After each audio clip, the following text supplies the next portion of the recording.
The dream is alive. It's good to dream. And this is the dream that the Kenyan President William Samoei Ruto has for the country Kenya. From Kenya to Singapore, or from third world to Singapore.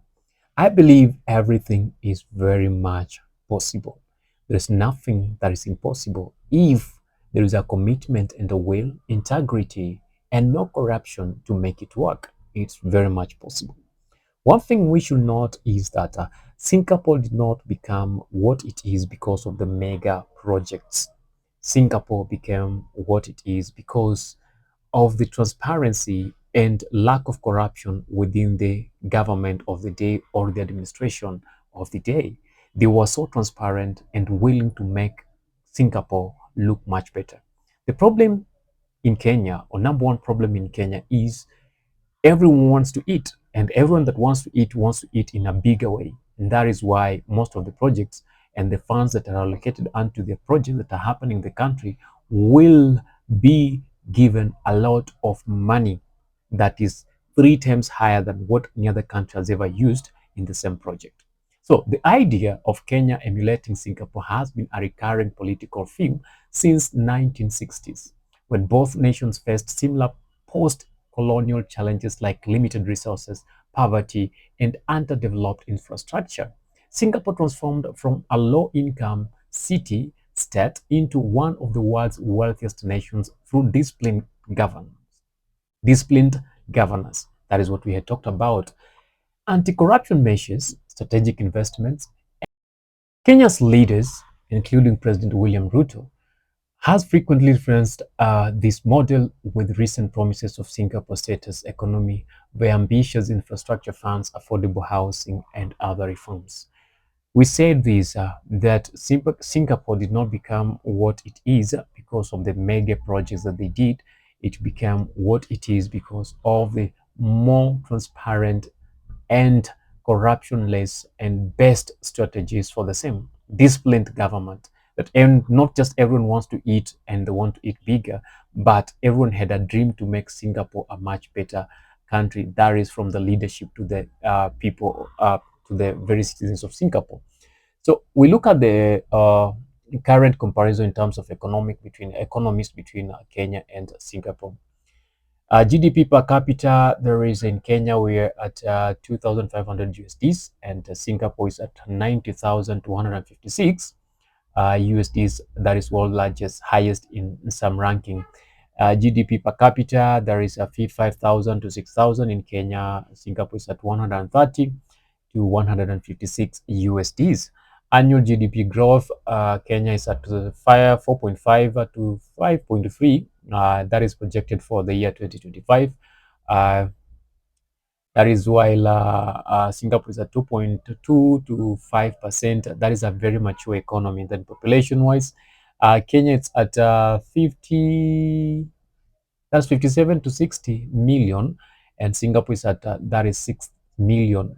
You see all these differences, which makes a lot of influence when it comes to infrastructure and growth of a country.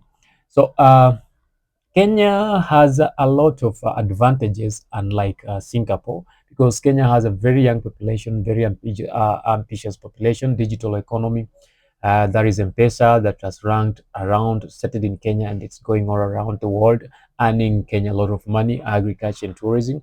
While Singapore boasts of global trade hub, finance, zero corruption, efficiency, infrastructure. And the zero corruption is very key when it comes to Singapore, very key when it comes to any development of any country in any place. And that is why Singapore is growing up so fast and so big. Kenya's economy is resilient with growth driven by services, agriculture, and remittances, but it lags behind Singapore's high income status.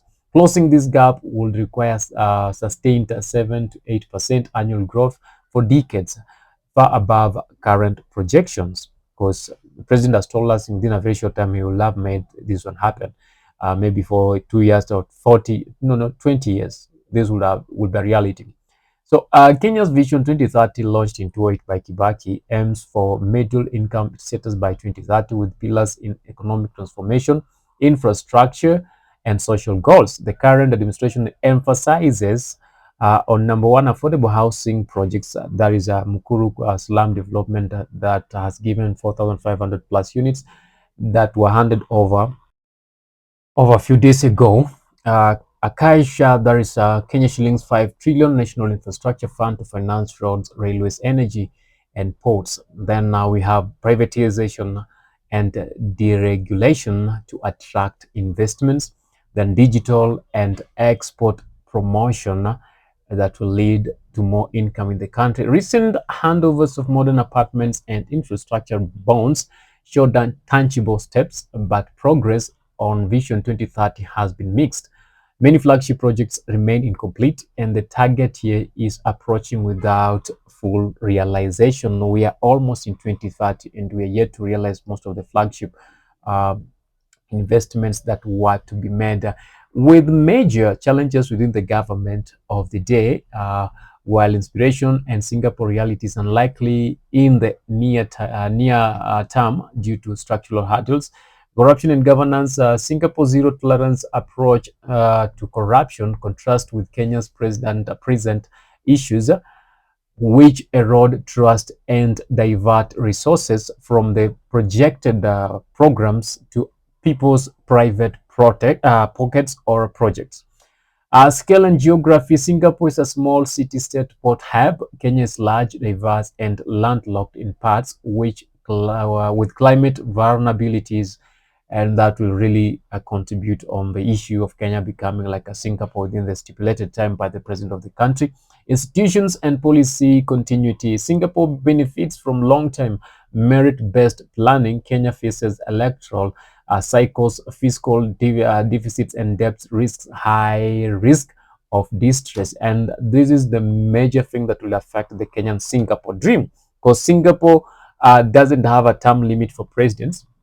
It's very long term. It's a long term thing. But Kenya, it's a cycle of 4 years, 5 years, 5 years, 5 years at most, and that will really affect, because the president who comes in, or the leadership of the day that comes in, wants to challenge the other leadership or that were, and try to bring other new projects, and that is what you're really seeing in the country at the moment. Human capital and innovation gaps in education, quality, skills alignment, and limit productivity that is in Kenya. High pressure, pressures, high debt, revenue shortfall, and protest over taxes hinder bold reforms within the country. And then experts note that infrastructure alone isn't enough. Singapore succeeded through systematic integrity and not project, and that is what Kenya should be working mostly on when it comes systematic integrity than the mega project, because even the mega projects, without a better system to run the projects, it will become a very bigger problem in the long term to realize the Singapore dream. A realistic outlook, Kenya has strong assets, that's a youthful and educated population, digital innovation, and regional influence. It ranks as Africa's most competitive economy in some 2025 indices, and could accelerate growth through reforms in governance, education, and private sector productivity. However, achieving a Singapore's level dream, high income, ultra efficient, low corruption, would take generations of consistent execution, not years.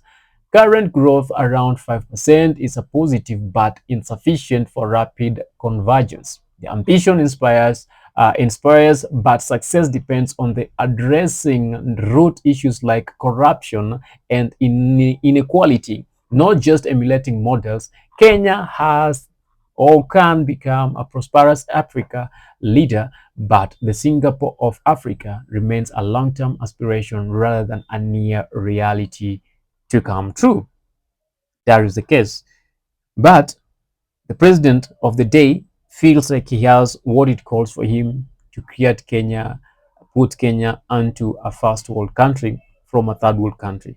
And yes, I believe in him. I believe in his ambitions. All he needs is to get the right people around him, right people on the right seats, and to make sure that there is zero corruption within the country. All this will become a reality at a very fast rate, because Kenya has all the resources that she needs for her to develop and to become number one leading economy in Africa, and even beat these other countries. Let me hear from you from the comment section, and you tell us what you really feel about the Kenyan Singapore dream. Do you think it's a reality, or it's just a dream that will be realized by the future and future generations?